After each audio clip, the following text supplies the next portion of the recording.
ఓం నమో వెంకటేశాయ. ఏడుకొండలవాడ వెంకటరమణ గోవింద గోవింద. శ్రీ శ్రీనివాస శ్రీ వెంకటేశ గోవింద గోవింద. కలియుగ ప్రత్యక్ష దైవం శ్రీనివాస పరబ్రహ్మ అనుగ్రహ విశేషంతో శ్రీమద్భాగవతంలో దశమస్కంధంలోని విశేషాలు యథాశక్తి తెలుసుకుంటూ ఉన్నాం. నారాయణం నమస్కృత్య నరం చైవ నరోత్తమం దేవీం సరస్వతీం వ్యాసం తతో జయముదీరయేత్. శుకయోగీంద్రుల వారు పరీక్షిన్ మహారాజునకు శ్రీకృష్ణస్వామి దివ్యలీలా విశేషాలను వర్ణించి చెబుతూ ఉన్నారు. ధర్మరాజు శ్రీకృష్ణుని అనుగ్రహ విశేషం చేత ఎంతో అద్భుతంగా రాజసూయ యాగాన్ని నిర్వహించగలిగాడు. అవబృధ స్నానాన్ని ఆచరించాడు. బంధువులందరూ తమ ఇళ్లకి తాము చేరుకున్నారు అని శుకయోగీంద్రుల వారు చెప్పిన తరువాత పరీక్షిన్ మహారాజు ఇంకో ప్రశ్న అడిగారు శుకయోగీంద్రుల వారిని. స్వామి, ఆ యజ్ఞాన్ని చూచినటువంటి అందరూ ఆనందించారు, ఒక దుర్యోధనుడు తప్ప అని మీరు చెప్పారు. ఎందువల్ల దుర్యోధనుడు రాజసూయ యాగాన్ని అంత ఆనందంగా చూడలేకపోయాడు? ఎందువల్ల ఆయన కష్టం కలిగింది? ఆ వివరాలన్నీ వివరించి చెప్పండి అని చెబితే మళ్ళీ శుకయోగేంద్రుల వారు కొంచెం ముందుకు వెళ్ళి ఆ వివరాలన్నీ వర్ణించటం ప్రారంభించారు. ధర్మరాజు అవబృధ స్నానానికి బయలుదేరి వెడుతున్నటువంటి సందర్భంలో స్వలంకృత నరానార్యో గంధస్రగ్భూషణాంబరైః విలింపంత్యో అభిషించంత్యో విజహృహు వివిధైః రసైః. ఒక పక్క దేవతలు, అదేవిధంగా దేవర్షులు, బ్రహ్మర్షులు అందరూ ఉన్నారు అక్కడ. ప్రజలు కూడా ఆనందోత్సాహాలతో ఉన్నారు. బ్రాహ్మణోత్తములు వేదమంత్రములను ఉచ్చరిస్తూ ఉన్నారు. పురుషులు స్త్రీలు చక్కటి ఆభరణాలను అలంకరించుకున్నారు, గంధములను అలదుకున్నారు, పుష్పమాలలు ధరించారు, అనేక రకములైన భూషణములను అలంకరించుకున్నారు. అంతేకాదు ఒకరిపై ఒకరు పన్నీటిని చల్లుకుంటూ స్వేచ్ఛగా హాయిగా ఆ చక్కటి సందర్భాన్ని ఆనందిస్తూ ఉన్నారు ప్రజలందరూ కూడా. తైల గోరస గంధోద హరిద్ర సాంద్ర కుంకుమైః పుంభిర్లిప్తాః ప్రలింపంత్యో విజహృహు వారయోషితః. సుగంధపూరితములైనటువంటి తైలాలు, నూనెలు, అదేవిధంగా గో సంబంధమైన పవిత్ర ద్రవ్యాలు, పాలు, పెరుగు, అలాగే పసుపు, గంధము, కుంకుమ, అదేవిధంగా ఇటువంటి పరిమళ ద్రవ్యాలు అన్నింటినీ కూడా కలిపి పురుషులు వీటిలన్నింటినీ చక్కగా ఒకరిపై ఒకరు చల్లుకుంటూ రంగుతో కూడినటువంటి జలములను ఆనందంగా సంచరిస్తున్నారు. వారవనితలు కూడా ఉన్నారు. గుప్తా నృభిః నిరగమన్ ఉపలబ్ధుమేతత్ దేవ్యో యథా దివి విమానవరైః నృదేవ్యః తామాతులేయ సఖిభిః పరిషిచ్యమానాః సవ్రీడహాస వికసద్వదనా విరేజుః. ఆ ధర్మరాజు అవబృధోత్సవం, అవబృధ స్నానోత్సవం ఎలా జరుగుతోందంటే రాజులందరూ దేవతల్లాగా అలంకారాలు చేసుకున్నారు. ఆ రాజుల భార్యలేమో దేవతా స్త్రీల వలె కనిపిస్తూ ఉన్నారు.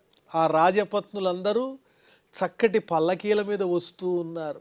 అంటే నరులే వాళ్ళని మోసి తీసుకొస్తూ ఉన్నారు ఆ మహోత్సవానికి.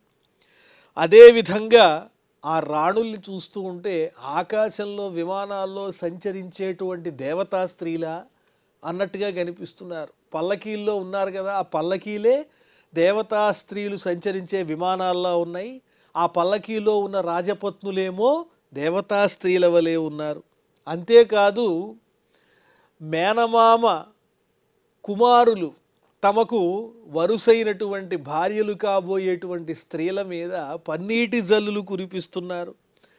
ఎంతో హాస్యమైనటువంటి చమత్కారములతో కూడిన మాటలు సంభాషణ చేసుకుంటూ ఉన్నారు. సవ్రీడహాస వికసద్వదనా విరేజుః మాతులేయ సఖిభిః పరిషిత్యమానాః. అదేవిధంగా బావవరుసైనటువంటి మేనమామ కొడుకుల మీద మరదళ్ళు పన్నీటి జల్లులు కురిపిస్తూ వారితో చక్కగా సంభాషణ చేస్తున్నారు వికసించినటువంటి ముఖపద్మములతో. తాదేవరానుత సఖీన్ శిశిచు ధృతిభిః క్లిన్నాంబరా వివృత గాత్ర కుచోరు మధ్యాః ఔత్సుక్యముక్తకబరాత్ చ్యవమాన మాల్యాః క్షోభం దధుః మలధియాం రుచిరైః విహారైః.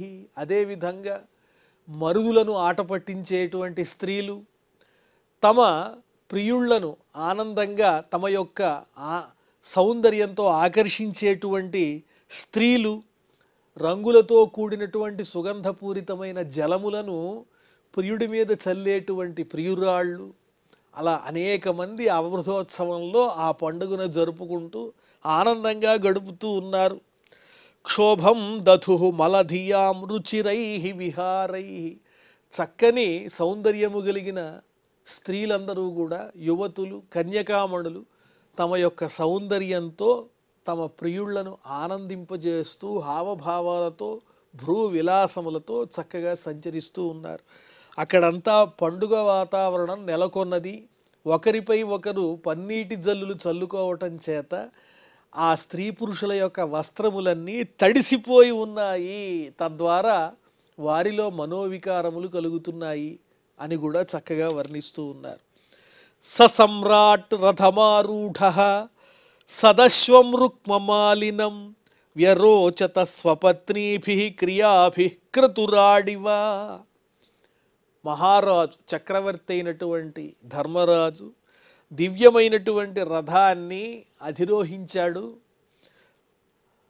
అలాగే అతని పత్ని అనుసరించి వస్తూ ఉన్నది. వ్యరోచత స్వపత్నీభిః క్రియాభిః క్రతురాడివ. బంగారుమయమైనటువంటి చక్కని కంఠమాలలను అలంకరించుకున్నాడు ఆ ధర్మరాజు. ఎలా ఉన్నాడు అంటే సాక్షాత్తు ప్రత్యక్షంగా కనిపిస్తున్నటువంటి రాజసూయ యాగమే ఒక స్వరూపాన్ని ధరిస్తే అది ధర్మరాజులాగా ఉంటుందా అన్నంత ప్రకాశంగా దేదీప్యమానంగా వెలికిపోతున్నాడు. రామో విగ్రహవాన్ ధర్మ అని ఎలా వర్ణిస్తారో అలాగే ఒక యజ్ఞమే స్వరూపాన్ని ధరిస్తే అది ధర్మరాజులాగా ఉంది అని వర్ణిస్తున్నారు. అలా తన పత్నులతో ప్రకాశిస్తూ ధర్మరాజు అవబృధ స్నానానికి వెడుతున్నాడు. పత్ని సంయాజావభృత్యైః చరిత్వా తే తమృత్విజః ఆచాంతం స్నాపయాం చక్రుః గంగాయాం సహ కృష్ణయ. ద్రౌపదీదేవితో పత్నితో సహా ఆ ధర్మరాజు చక్కగా గంగా నదిలో స్నానం ఆచరించాడు. పవిత్ర మంగళ స్నానాలు, అవబృధ స్నానాన్ని ఆచరించాడు. ఋత్విక్కులందరూ కూడా అపౌరుషేయమైన వేదమంత్రములను చక్కగా పఠిస్తూ ఉన్నారు. ఆ విధంగా అనుష్ఠానపూర్వకంగా శ్రద్ధగా ధర్మరాజు అవబృధ స్నానాన్ని ఆచరించాడు తన పత్నితో కలిసి. దేవదుందుభయో నేదుః నరదుందుభిః సమం ముముచుః పుష్పవర్షాణి దేవర్షి పితృమానవాః. దేవవాద్యాలన్నీ మ్రోగుతున్నాయి. దేవతలు సంతోషంతో వాద్యములను మ్రోగించారు. అదేవిధంగా మానవలోకంలో ఉన్నటువంటి మానవులు కూడా, ధర్మరాజును అనుసరించేటువంటి వాళ్ళు కూడా వాద్యములను మ్రోగించారు. దేవతల యొక్క ధ్వనులు, మానవులు చేసే ధ్వనులు, వీటన్నిటితో దిక్కులన్నీ కూడా ప్రతిధ్వనిస్తూ ఉన్నాయి.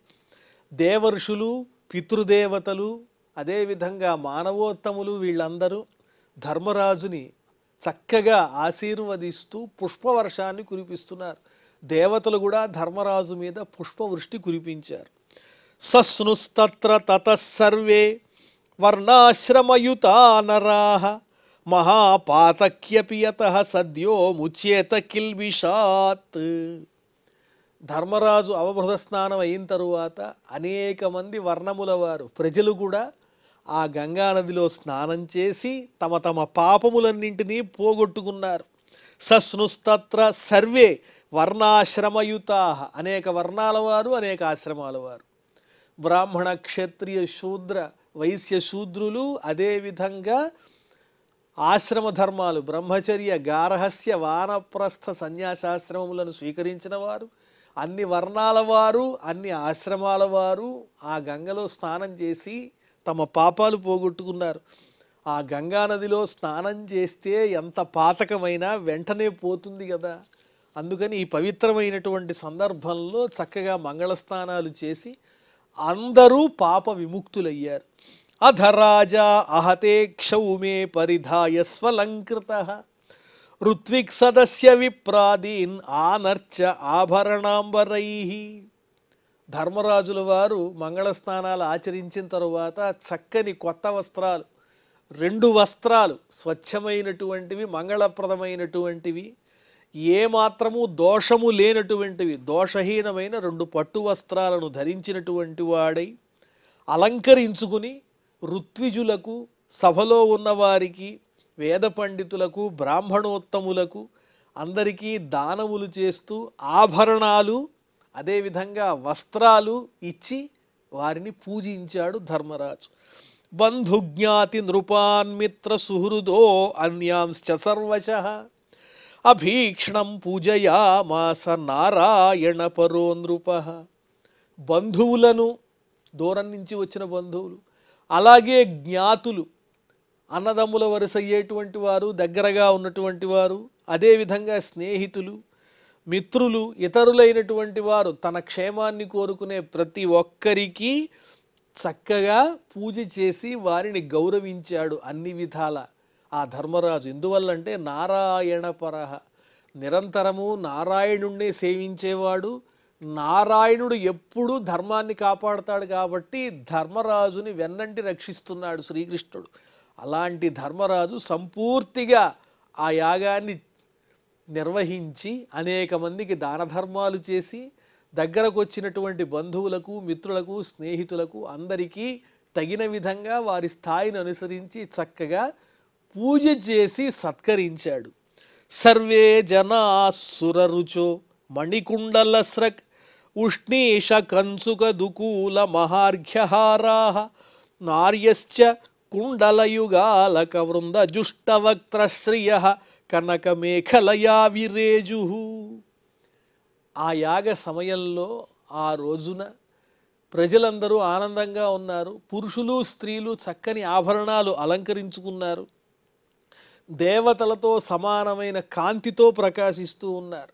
మణిఖచ్చితమైన బంగారుమయమైనటువంటి చక్కని కుండలాలు ధరించారు, పుష్పమాలలు ధరించారు, తలపాగాలు కట్టుకుని ఉన్నారు, అందమైనటువంటి వస్త్రాలు ధరించారు, పట్టు వస్త్రాలు ధరించారు, విలువైనటువంటి హారములను అలంకరించుకున్నారు.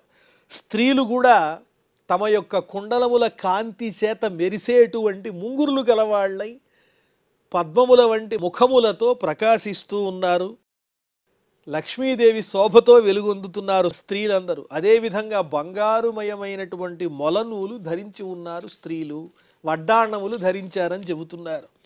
అధర్త్విజో మహాశీలాః సదస్యా బ్రహ్మవాదినః బ్రహ్మక్షత్రియ విక్షూద్రాః రాజానో ఏ సమాగతాః. ఋత్విక్కులు, అదేవిధంగా గొప్ప స్వభావం కలిగినటువంటి, ఉన్నతమైన భావాలు కలిగినటువంటి బ్రాహ్మణోత్తములు, వేద పండితులు, బ్రాహ్మణ, క్షత్రియ, వైశ్య, శూద్రులు, అలాగే రాజులు ఎవరెవరైతే వచ్చారో వాళ్ళందరూ దేవర్షి పితృభూతాని లోకపాలా సహానుగాః పూజితాః తమనుజ్ఞాప్య స్వధామాని యయుర్నృప. ఈ రకంగా సమస్తమైన వర్ణముల వారు, వర్గముల వారు, దేవతలు, మానవులు అనేటువంటి తేడా లేకుండా అందరూ ఆ యాగానికి వచ్చి ధర్మరాజు తలపెట్టిన యాగం సంపూర్ణమైన తరువాత ధర్మరాజు ఇచ్చిన కానుకలు స్వీకరించి అతన్ని ఆశీర్వదించి దేవర్షులు, పితృదేవతలు, లోకపాలకులు తమ అనుచరులతో పాటు చక్కగా పూజింపబడినటువంటి వారై ధర్మరాజు చేత అతని ఆజ్ఞ తీసుకుని అతనితో వెళ్ళొస్తామని చెప్పి వాళ్ళ లోకాలకు వెళ్ళిపోయారు. హరిదాసస్య రాజర్షేః రాజసూయ మహోదయం నైవాతృప్యన్ ప్రశంసంతః పిబన్మర్త్యో అమృతం యథ. అమృతాన్ని ఆస్వాదిస్తూ ఉంటే ఇక చాలు అనిపించదుగా, ఇంకా అమృతం ఆస్వాదించాలనిపిస్తుంది. అదేవిధంగా ఆ రాజసూయ యాగాన్ని తలుచుకున్నప్పుడల్లా అది దర్శించిన వాళ్ళంతా తృప్తి పొందలేకపోయారు. అబ్బా, ఎంత గొప్పగా చేశారు యజ్ఞం, ఆహాహా ఎంత హాయిగా ఉందో మనస్సుకి, ఇంకా ఇంకా ఉంటే బాగుండు అనుకున్నారు తప్ప అమ్మయ్యా యజ్ఞం పూర్తయిపోయింది అని ఎవరికీ అనిపించలేదు.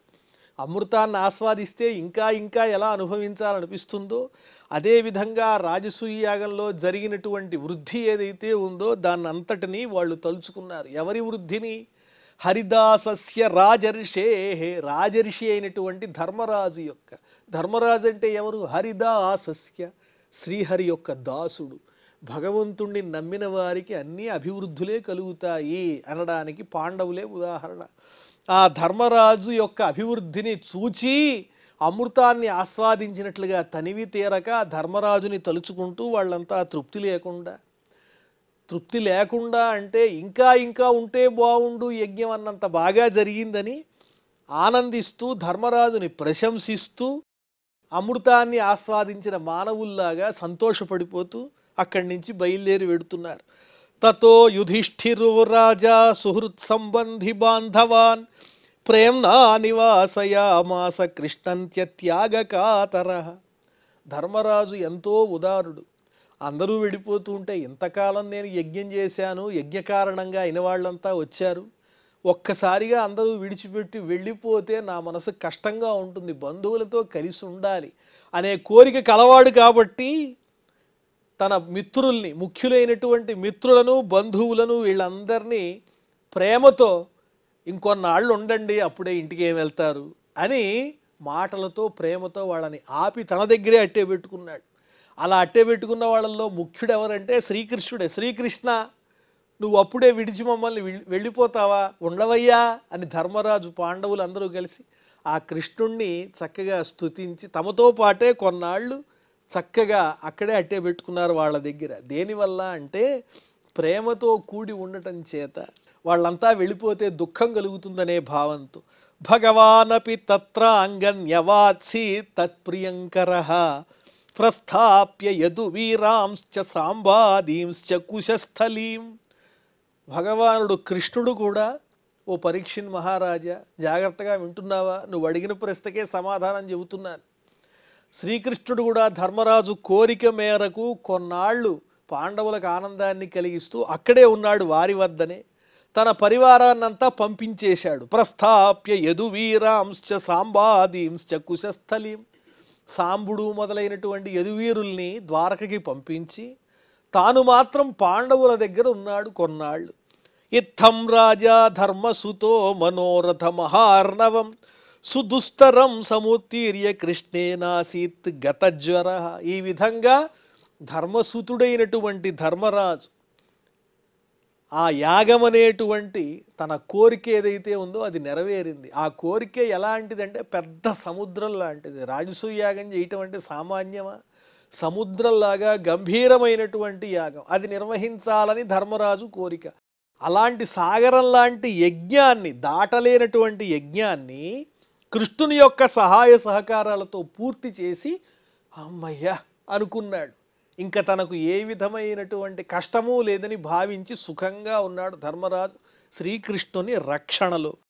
ఏకదాంతఃపురే తస్య వీక్ష్య దుర్యోధనశ్రియం అతప్యత్ రాజసూయస్య మహిత్వంచ అచ్యుతాత్మనః. ఒకానొక రోజు దుర్యోధనుడు పాండవుల యొక్క అంతఃపురంలో ఉన్నటువంటి ధనరాశుల్ని చూచి అతని మనసు కష్టమైపోయింది. రాజసూయాగం చేసేసాడు ఈ ధర్మరాజు, ఈ కృష్ణుని యొక్క మహిమ దానికి తోడయింది, ఈ కృష్ణుని సహకారంతో పాండవులు ఎంతో గొప్పతనాన్ని సాధిస్తున్నారని ఆ దుర్యోధనుని యొక్క హృదయం అంతా అసూయతో తపిస్తోంది. అగ్నితో దహింపబడ్డట్టు అసూయపడ్డాడు. ఈ అచ్యుతుడే వాళ్ళందరికీ సహాయంగా ఉన్నాడు, అచ్యుతుడే వారికి సర్వస్వమై ధర్మరాజునకు తోడు నీడగా ఉండి ఇదంతా నడిపించాడు, ఇంత సంపదలా అని అది చూసి ఒక్కసారి అసూయపడ్డాడు. యస్మిన్ నరేంద్ర దితిజేంద్ర సురేంద్ర లక్ష్మీ నానా విభాంతి కిల విశ్వసృజోపక్లుప్తాః తాభిః పతీంద్రుపత రాజసుతోపతస్థే యస్యాం విషక్త హృదయాః కురురాట్ అతప్యత్. అందరి సంపదలు ధర్మరాజు దగ్గరికి చేరినాయి కదా. దిగ్విజయ యాత్రలో భాగంగా మహారాజులు అదేవిధంగా అసురులు, రాక్షసులు కానీ, దేవతలు కానీ, వీళ్ళందరి యొక్క సంపదలన్నీ అనేక రకాలుగా రాజసూయాగం చేస్తూ ఉన్నటువంటి ధర్మరాజు దగ్గరకు వచ్చి చేరాయి. ఈ విశ్వంలో ఉన్నటువంటి సమస్తమైనటువంటి సంపదలు అక్కడే ఉన్నాయి. తాభిఃపతీన్ ద్రుపద రాజసుతోపతస్థే యస్యాం విషక్త హృదయ కురురాట్ అతప్యత్. ఆ విధంగా అన్ని సంపదలను అన్ని వైపుల నుంచి పొందినటువంటి పాండవులను, వారి పత్ని అయినటువంటి ఆ ద్రౌపది యొక్క వైభవాన్ని ఇవన్నీ చూచేటప్పటికీ తట్టుకోలేక కుళ్ళు పుట్టింది. అంతేకాదు మయుడనేటువంటి రాక్షస శిల్పి కూడా శ్రీకృష్ణుని ఆదేశం మేరకు పాండవులకు మయసభను నిర్మించి ఇచ్చాడు కదా. ఆ మయసభ ఒకటి కొత్తగా చేరింది పాండవుల యొక్క ఐశ్వర్యంలో. అది చాలా విచిత్రమైనది. అది తలుచుకుని ఇంకా అసూయపడ్డాడు దుర్యోధనుడు.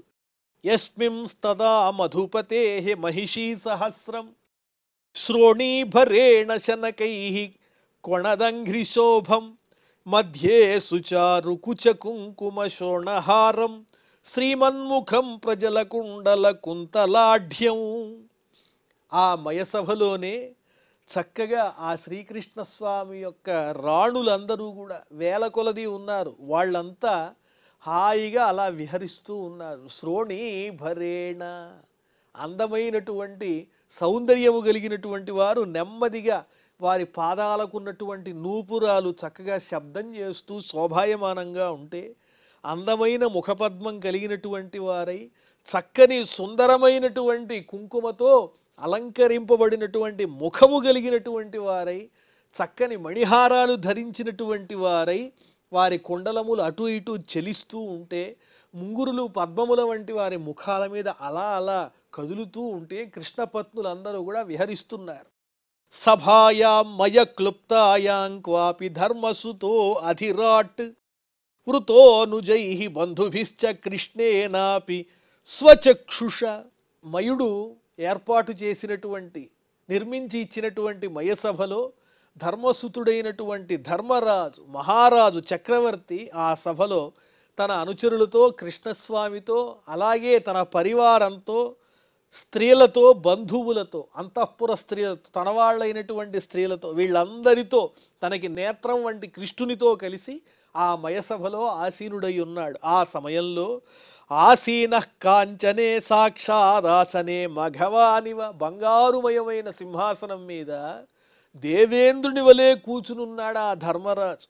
పారమేష్ఠ్య శ్రియాజుష్ట స్తూయమానశ్చ వందిభిః. చక్రవర్తిలాగా ఉన్నాడు, సాక్షాత్తు దేవేంద్రుని వలె ఉన్నాడు. అలా దేవేంద్రుని యొక్క శక్తితో, ఆ తేజస్సుతో ప్రకాశిస్తూ వందిమాగధుల చేత స్తుతింపబడుతూ ఉన్నటువంటి ఆ ధర్మరాజు ఆ మయసభలో తన పరివారంతో ఉన్న సందర్భంలో తత్ర దుర్యోధనో మాని పరీతో భ్రాతృభిర్నృప కిరీటమాలిన్య విసత్ అసిహస్త క్షిపన్నరుష. ఆ సమయంలోనే దుర్యోధనుడు తన పరివారంతో, దురభిమానం కలిగిన వాడు కదా, ఒకంత అహంకారంతో, ఆ అహంకారం ముఖంలో కనిపించే విధంగా అటు ఇటు చూస్తూ తన సోదరులతో పాటు పెద్ద కిరీటాన్ని ధరించినటువంటి వాడై, మంచి మాలలు ధరించి కత్తిని చేత్తో పట్టుకుని వారిని వీరిని అదిలిస్తూ జరగండి జరగండి అంటూ ఒకంత విసుగ్గా తన యొక్క దురభిమానాన్ని చూపిస్తూ, అప్పటికే ధర్మరాజు సంపదని చూచి ఓర్చుకోలేక ఉన్నాడు కదా, ఆ రకమైనటువంటి భావోద్రేకంతో అదే సమయంలో ఆ మయసభలో ప్రవేశించాడు తన సోదరులతో దుర్యోధనుడు. స్థలే అభ్యగృహ్ణాత్ వస్త్రాంతం జలం మత్వా స్థలే అపతత్ జలే చ స్థలవత్ భ్రాంత్యా మయమాయా విమోహిత. అలా రోషంతోనూ దురభిమానంతోనూ మయసభలో ప్రవేశించిన సందర్భంలోనే ధర్మరాజు తన పరివారంతో కృష్ణుడితో అక్కడే ఉన్నాడుగా సభలో, సింహాసనాన్ని అధిరోహించి. ఆ సమయంలో దుర్యోధనుడు తన పరివారంతో సోదరులతో అక్కడికి వచ్చాడు. మయసభ అంటేనే ఎన్నో చిత్ర విచిత్రాలు ఉంటాయి. ఎక్కడైతే నీరు ఉన్నట్టుంటుందో అక్కడ నీరు ఉండదు, ఎక్కడైతే నీరు లేనట్టుంటుందో అక్కడ నీరు ఉంటుంది. ఇదంతా గమనించకుండా నీరు లేని చోట నీరు ఉన్నదని భావన చేసి, నీరుందనే భ్రాంతితో దుర్యోధనుడు తన వస్త్రాన్ని పైకి చేత్తో ఇలా పట్టుకుని నీరు లేని చోట నీరున్నట్లుగా భావించి నెమ్మదిగా నడుస్తూ ఉన్నాడు. అదేవిధంగా నీరు ఉన్న చోట నీరు లేదనుకుని గబగబా వెళ్ళి ఆ నీటిలో పడిపోయాడు. జలేచ స్థలవత్ భ్రాంత్యామయమాయ విమోహిత. జలమున్న స్థలంలో నేల అనుకుని ఆ నీటిలో పడిపోయాడు. అందరూ చూస్తుండగానే దుర్యోధనుడు నీరు లేని చోట ఉన్నట్టు, ఉన్న చోట లేనట్టు అలా సంచరిస్తూ ఉంటే ఎవరికైనా కూడా ఒకంత నవ్వు వస్తుంది కదా. జహాస భీమం స్తం దృష్ట్వా స్త్రియో నృపతయోపరే నివార్యమాణ అప్యంగరాజ్ఞ కృష్ణానుమోదిత. భీముడు చూసి నవ్వాడు, ఒకంత గట్టిగానే నవ్వాడు. భీముడు నవ్వితే ఆ పక్క ఉన్నటువంటి స్త్రీలు కూడా, అంతఃపుర స్త్రీలు కూడా నవ్వారు. తదితరులైనటువంటి ధర్మరాజును అనుసరించున్నటువంటి రాజులు కూడా నవ్వారు. నీరు లేని చోట ఉన్నట్టు, ఉన్న చోట లేనట్టు భ్రమించి నీటిలో పడిపోతే అనుకోకుండా అందరికీ నవ్వొచ్చింది, నవ్వేశారు. అక్కడే కృష్ణ పరమాత్మ ఉన్నాడు. ధర్మరాజు మాత్రం అందరినీ నవ్వకండి నవ్వకండి అంటున్నాడు. ధర్మరాజు నివార్యమాణ అప్యంగ రాజ్ఞ. రాజైనటువంటి పాపం ధర్మరాజు మాత్రం ఎవరిని నవ్వద్దని చెబుతున్నాడు. కానీ అనుకోకుండా భీముడితో పాటు అందరూ నవ్వేశారు. కృష్ణుడు ఏం చేస్తున్నాడు? కృష్ణానుమోదిత. నవ్వే వాళ్ళందరినీ ఏమనకుండా మౌనంగా ఉన్నాడు. అంటే వాళ్ళని అంగీకరించాడు. వాళ్ళు నవ్వుతూ ఉంటే వారించకుండా మౌనంగా ఉన్నాడు. అంటే తాను చేయబోయేటువంటి కార్యక్రమానికి ఇది ఒక నాందిగా ఏర్పాటు చేసుకున్నాడు. ఆ దుర్యోధనుల్లో పాండవుల మీద ఎంత అసూయ పుడితే, ఎంత ద్వేషం పుడితే కృష్ణ పరమాత్మకు అంత ఆనందం. ఎందువల్ల? పాండవుల చేతిలో వాళ్ళంతా సంహరింపబడతారు, భూభారం తగ్గుతుంది కాబట్టి. అది కృష్ణుని యొక్క ఆలోచన. అందువల్ల ఆ దుర్యోధనుని యొక్క మనస్సు రగిలే విధంగా వాళ్ళంతా నవ్వుతూ ఉంటే వాళ్ళని ఏమాత్రం వారించకుండా తటస్థంగా ఊరుకున్నాడు కృష్ణ పరమాత్మ. సవ్రీడితో అవాగ్వదనో రుషాజ్వలన్ నిష్క్రమ్య తూష్ణీం ప్రయయౌ గజాహ్వయం హాహేతి శబ్ద సుమహానభూత్సతాం అజాతశత్రు విమనా ఇవాభవత్. ఎప్పుడైతే అందరూ నవ్వుతున్నారో దుర్యోధనుడు తల వంచుకుని సిగ్గుపడుతూ ఒక పక్క రోషం కలుగుతోంది, అక్కడి నుంచి వెళ్ళిపోయాడు. ప్రయయౌ గజాహ్వయం. హస్తినాపట్టణానికి తన వాళ్ళతో పాటు బయలుదేరి వెళ్ళిపోయాడు. హాహేతి, అయ్యో అయ్యో అనుకున్నారు అందరూ. అయ్యో పడిపోయాడే అని కూడా అన్నారు చాలామంది. అయ్యో అయ్యో అనే శబ్దం చక్కగా వినిపిస్తూ ఉన్నది. అజాత శత్రు విమన ఇవాభవతు. అందరూ నవ్విన ధర్మరాజు మనస్సు మాత్రం కలత చెందింది. అయ్యో దుర్యోధనుడు ఇక్కడికి వచ్చాడే, అతడు అనవసరంగా ఇలా భ్రాంతిపడి నీళ్లలో పడి అందరికీ నవ్వులు పాలయ్యాడే అని ధర్మరాజు తన మనస్సులో చాలా నొచ్చుకున్నాడు.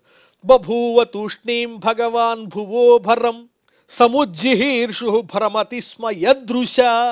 భగవంతుడు పరమాత్మ స్వరూపుడైన కృష్ణుడు మాత్రం ఊరికే అలా తటస్థంగా ఉన్నాడు. ఎందువల్లంటే భూభారాన్ని తగ్గించటానికి, దుష్ట సంహారం చెయ్యటానికి ఇది కూడా, ఈ సన్నివేశం కూడా తనకి ఉపకరిస్తుంది అనే ఉద్దేశ్యంతో కృష్ణుడు నిమిత్త మాత్రంగా ఉండిపోయాడు అని పరీక్షిన్ మహారాజునకు సుఖయోగీంద్రుల వారు చెబుతూ దుర్యోధనుని యొక్క బాధకి కారణం ఏంటో స్పష్టంగా వివరించి చెప్పారు. ఆ తరువాత ఏం జరిగిందో మనం మళ్ళీ తెలుసుకుందాం. ప్రస్తుతం క్షమాప్రార్థనాదులతో ఈ కార్యక్రమాన్ని పరిసమాప్తం చేసుకుందాం. అథ క్షమాప్రార్థన. యదక్షరపద భ్రష్టం మాత్రాహీనంచ యద్భవేత్ తత్సర్వం క్షమ్యతాం దేవ నారాయణ నమోస్తుతే. శ్రియఃకాంతాయ కళ్యాణ నిధయే నిధయేర్థినాం శ్రీవేంకట నివాసాయ శ్రీనివాసాయ మంగళం.